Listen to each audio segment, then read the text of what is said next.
एक बाप का फैसला।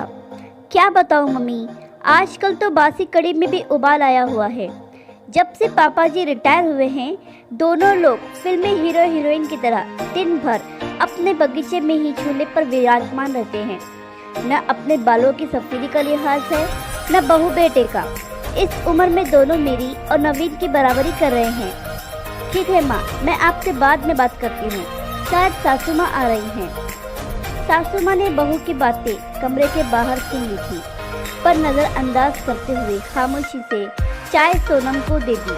सासू माँ बहू सोनम की चाय देने के पश्चात पतिदेव अशोक जी के लिए चाय ले जाने लगी। ऐसा देखकर बहू सोनम के चेहरे पर व्यंग्यात्मक मुस्कान तैर गई, पर सासू माँ समझदारी दिखाते हुए बहू की इस नाजायज हरकत को नजरअंदाज करते हुए सिर झुकाए वहां से निकल गई। पति के रिटायर होने के बाद कुछ दिन से उनकी यही दिनचर्या हो गई थी। आजकल सासू माँ प्रभा जी अपने पतिदेव अशोक जी को उनकी इच्छा अनुसार अच्छे से तैयार होकर अपने घर के सबसे खूबसूरत हिस्से में अपने पतिदेव के साथ झूले में बैठकर उनको कंपनी देती थी। प्रभा जी ने सारी उम्र तो उनकी बच्चों के लिए लगा दी थी।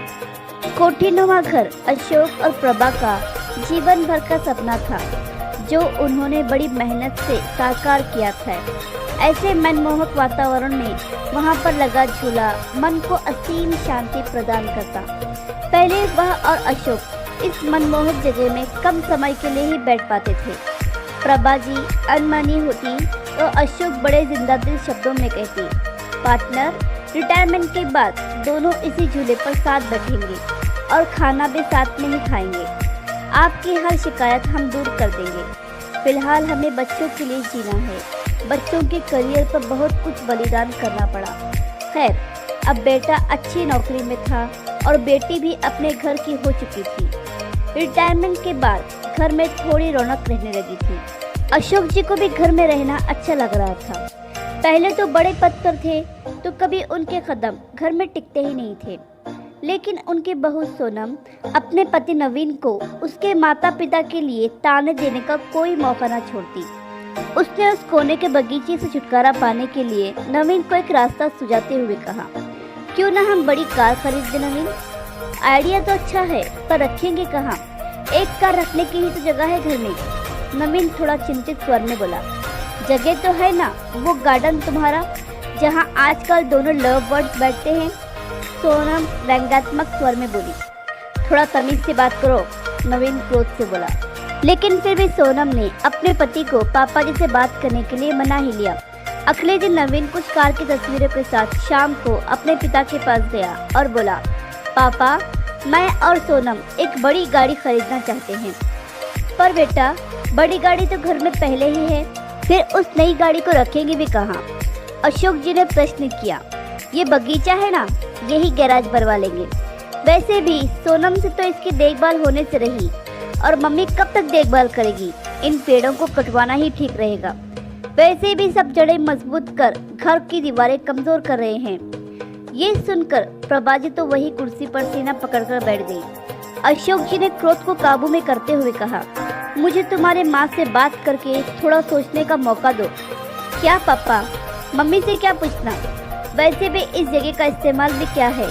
नवीन थोड़ा चिड़चिड़ाकर बोला, आप दोनों दिन भर इस जगह बगैर कुछ सोचे समझे, चार लोगों का लिहाज किए बगैर साथ में बैठते रहते हैं। अब आप दोनों कोई बच्चे तो नहीं हैं, लेकिन आप दोनों ने दिन भर झूले पर साथ बैठने रहने का रिवाज बना लिया है, और ये भी नहीं सोचते कि चार लोग क्या कहेंगे। इस उम्र में मम्मी के साथ बैठने के बजाय आप अपनी उम्र के लोगों में उठा बैठी करेंगे तो ज्यादा अच्छा लगेगा, ना कि ये सब। और वह दंदनाते हुए अंदर चला गया। अंदर सोनम की बड़बड़ाहट भी जारी थी। अशोक जी कड़वी सच्चाई का एहसास कर रहे थे, पर आज के बाद से तो उनके साथ प्रभा जी भी सन्न रह गई। अपने बेटे के मुंह से ऐसी बातें सुनकर दोनों का दिल भराया था और टूट भी चुका था। रिटायरमेंट को अभी कुछ ही समय हुआ था, जो थोड़ा सुकून से गुजरा था। पहले की जिंदगी तो भागम भाग में ही निकल गई थी, बच्चों के लिए सुख साधन जुटाने में। अशोक जी आज पूरी रात ऊहापोह में लगे रहे। कुछ सोचते रहे, कुछ समझते रहे और कुछ योजना बनाते रहे। लेकिन सुबह जब वो उठे तब बड़े शांत और प्रसन्न थे। वो रसोई में गए और खुद चाय बनाई। कमरे में आकर पहला कप प्रभा को उठाकर पकड़ाया और दूसरा कप खुद पीने लगे। आपने क्या सोचा? प्रभा ने रुआंसे लहजे में पूछा। मैं सब ठीक कर दूंगा, बस तुम धीरज रखो, अशोक जी बोले। पर हद से ज्यादा निराश प्रभा उस दिन पौधों में पानी देने भी न निकली और ना ही किसी से कोई बात की। दिन भर सब सामान्य रहा, लेकिन शाम को घर के बाहर टू लेट का बोर्ड टंगा हुआ देख नवीन ने भौचक के स्वर में अशोक जी से प्रश्न किया। पापा, माना कि घर बड़ा है, पर ये टू लेट का बोर्ड किस लिए? अगले महीने मेरे स्टाफ के मिस्टर गुप्ता रिटायर हो रहे हैं, तो वो इसी घर में रहेंगे, उन्होंने शांतिपूर्ण तरीके से उत्तर दिया। हैरान नवीन बोला, पर कहाँ? तुम्हारे पोर्शन में, अशोक जी ने सामान्य स्वर में उत्तर दिया। नवीन का स्वर अब हकलाने लगा। और हम लोग? तुम्हें इस लायक बना दिया है कि 2-3 महीने में कोई फ्लैट देख लेना या कंपनी के फ्लैट में रह लेना अपनी उम्र के लोगों के साथ। अशोक एक एक शब्द चबाते हुए बोल रहे थे। हम दोनों भी अपनी उम्र के लोगों में उठेंगे बैठेंगे। तुम्हारी माँ की सारी उम्र सबका लिहाज करने में निकल गई, कभी बुजुर्गों तो कभी बच्चे। अब लिहाज की सीख तुम सबसे लेना बाकी रह गई थी। पापा, मेरा वो मतलब नहीं था, नवीन सिर झुकाकर बोला। नहीं बेटा, तुम्हारी पीढ़ी ने हमें भी प्रैक्टिकल बनने का सबक दे दिया है। जब हम तुम दोनों को साथ देकर खुश हो सकते हैं, तो तुम लोगों को हम लोगों से दिक्कत क्यों है? इस मकान को घर तुम्हारी माँ ने बनाया है। ये पेड़ और इनके फूल तुम्हारे लिए मांगी गई न जाने कितनी मनोतियों के साक्षी हैं। तो यह अनोखा कोना छीनने का अधिकार मैं किसी को भी नहीं दूंगा। पापा, आप तो सीरियस हो गए। नवीन के स्वर अब नर्म हो चले थे। न बेटा, तुम्हारी माँ ने न जाने कितने कष्ट सहकर, कितने त्याग करके मेरा साथ दिया। आज इसी के सहयोग से मेरे सिर पर कोई कर्ज नहीं है। इसलिए सिर्फ ये कोना ही नहीं, पूरा घर तुम्हारी माँ की श्रेणी है। घर तुम दोनों से पहले उसका है, क्योंकि जीभ पहले आती है, ना कि दांत। बाप की बात सुनकर बेटे का सिर शर्म से झुक गया। आशा करती हूँ कि आपको ये कहानी पसंद आई होगी।